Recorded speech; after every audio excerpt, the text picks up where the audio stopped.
Welcome to Cultivated Live for Wednesday, June 12th. It's actually my parents' anniversary, so happy anniversary to Bonnie and Joel Rosenthal. I hadn't thought Wow. about that until I started talking. My name is Jay Rosenthal. I'm the co-founder of Cultivated Media and the host of Cultivated Live. And since we launched, our goal at Cultivated has been to be cannabis industry first, providing you with the most important, insightful, useful, and timely information every single day. And we do that in two key ways. One, through our daily newsletter called Cultivated Daily. And we do that through this daily live stream called Cultivated Live. You can find out all that we do at cultivated.news, but also follow us on LinkedIn, subscribe to us on YouTube, and actually on Twitter too. It's streaming through my Twitter feed right now. All the links of how to do all those things are below. Today, I am joined by Graydon Welbourn. Graydon, welcome. Thank you for having me, Jay. Always happy to be here. I'm glad we could, because in our Sunday newsletter, which is powered by White Ash Group, we talk people moves, right? We talk about people who are new jobs in the sector, people who are moving in the sector, people who are switching jobs in the sector, and a bunch of trends that you guys have identified and write about on your blog. But over the past, I would say, month and a half, we've been asking people on your behalf to get their survey results in for the 2024 salary survey that you guys put out. We've given dribs and drabs of some of the results, but I want to talk to you about some of those results.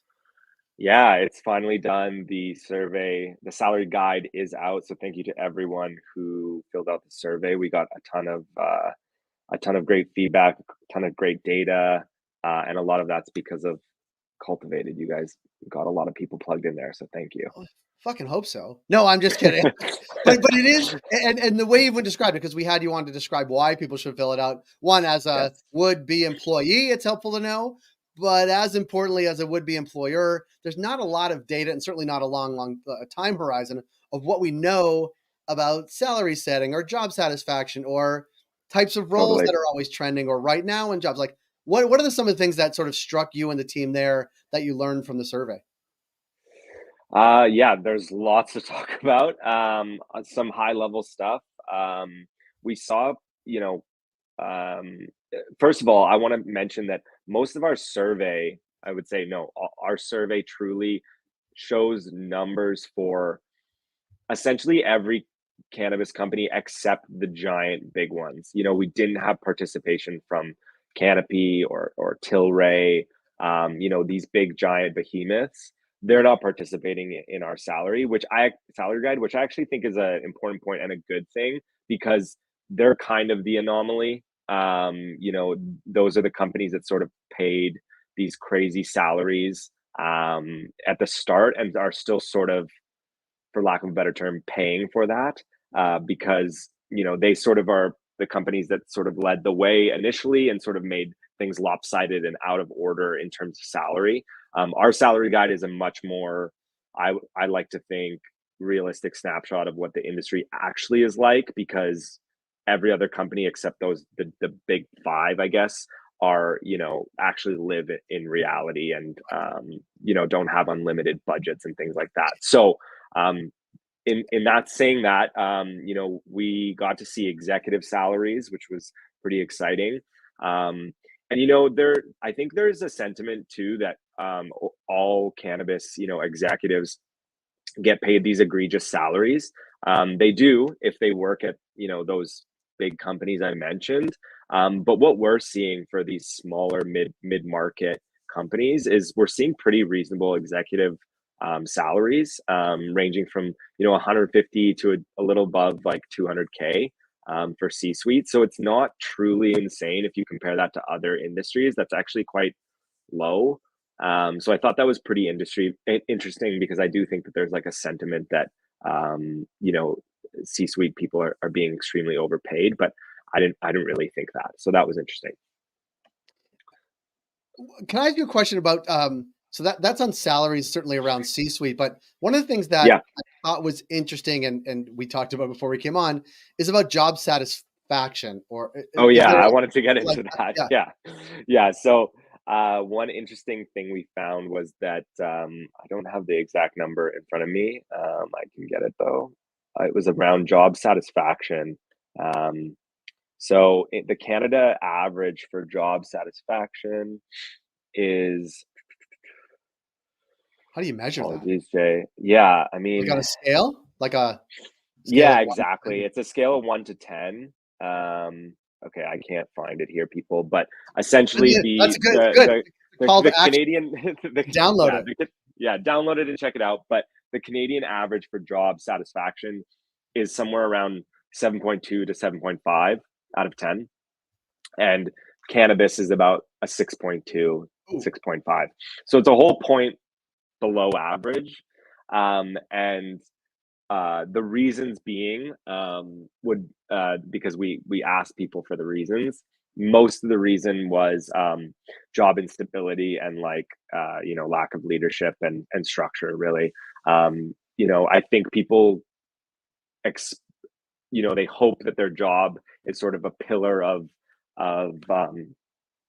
something stable in their life that's pretty consistent. Life's pretty difficult and hectic, especially in the world we live in right now. I think people really look to their job to be something that they can lean on that's stable, and just the cannabis industry, it's just not there yet. So that explains the why we are below the average.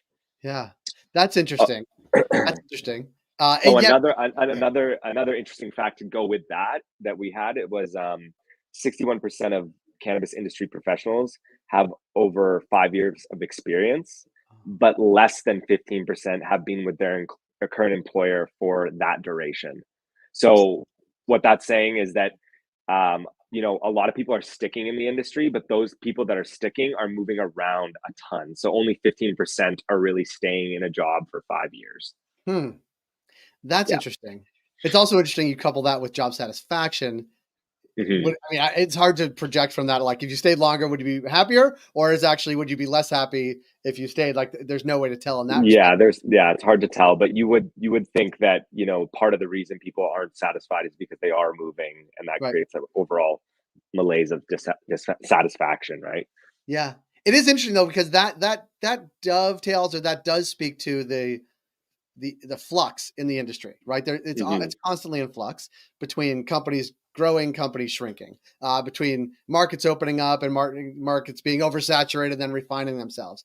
And this is actually interesting, certainly from a Canadian lens, is that we've been in business for a lot longer than most Yeah, U.S. markets, and I like to say that Canada has seen much of the future of what New York and New Jersey will see, and totally. Massachusetts. Like, it's really, there's a great deal of excitement hiring inflated salaries to get the talent, right? That's what you just said. Yeah. And then it's like it comes back to life at some point. To It comes back reality, to yeah. yeah. So it comes back to reality, and then because of that sort of spike and things coming back to reality, there's, like, this shift of, I guess, satisfaction where things are sort of shaky. Yeah. I think we'll be on more steady ground in the next couple years, like I say, maybe 2 years from now is my prediction, where I think satisfaction will be up, companies will be more profitable, they'll be in better positions to, stabilize things. I think people will get promoted more, consistently. There's definitely an issue with people getting promoted right now, not just in cannabis, but sort of across the board in many industries. We're seeing that. Um, but yeah, a lot of really interesting data there. The salary guide covers everything from seed to sales. So there's cultivation positions all the way to marketing, finance, and sales and operations, things like that. So if you are wondering, if anyone watching this is wondering, hey, am I getting paid fairly? Am I getting paid too much? Am I getting paid too little? Check this out. We've already had 1,000 downloads, Oh which wow. which is really great.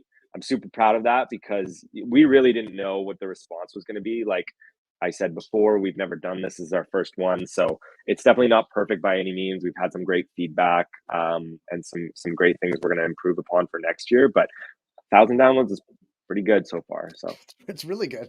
We yeah, will link to how to download it in the show notes.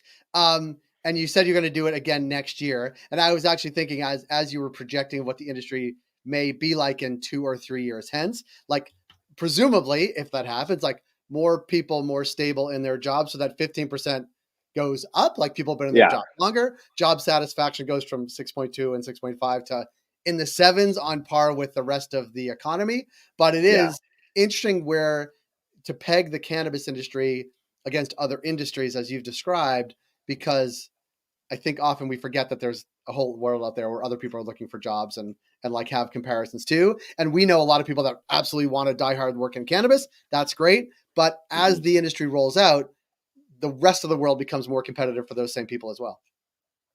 Oh yeah, absolutely. I mean, anecdotally, I speak to people who leave the cannabis industry, and it's like, they say, "Oh, well, I'll come back when things settle." And it's like it's going to be hard to get them back Yeah. because they'll be used to a certain lifestyle and sort of work environment Yeah. that cannabis isn't just it's just not going to be there. You have to be okay with the fact that it's kind of rocky for the next few foreseeable future, until things settle down. And I think it's going to be rocky until everything is sort of settled down. Even, Canada's not really going to be rocky until the US stops being rocky. I think it's all interconnected. So Yeah, I think you're right. And it is great data. I encourage people to get it, download it, find it, digest it, and share your feedback with Graydon and the team at White Ash yes, Group, because please. Yeah, it please is reach out to us.